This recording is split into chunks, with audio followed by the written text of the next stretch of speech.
যখন ইবলিস মুআল্লিমুল মালায়েকা থেকে মালউন হয়ে গেল, অভিশপ্ত হয়ে গেল, ইবলিস আল্লাহকে বলল, আল্লাহ আমার 3টা ক্ষমতা দেওয়া লাগবে, আমার 3টা পাওয়ার দেওয়া লাগবে, আমি তো শেষ হয়ে গেছি, আমি আর ভালো হব না, আমার 3টা ক্ষমতা দাও। 1 নাম্বার ক্ষমতা হইল, আমি তোমার বান্দা নেককার বান্দা বান্দির ভিতরে শিরায় উপশিরায় তাদের ভিতরে প্রবেশ করে গুনাহ করাবো, আমি গুনাহ করাবো।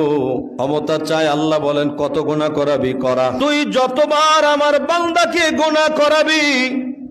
আমার নেককার বান্দা বান্দি ইমানদার বান্দা বান্দি তাদেরকে গুনাহ করাবি, গুনাহ করানোর সাথে সাথে আমার বান্দা যদি আমাকে গুনাহ করে রব্বানা বলে একটা ডাক দেয়, তুই যত গুনাহ করাবি আমি তার চেয়ে বেশি মাফ করে দিব।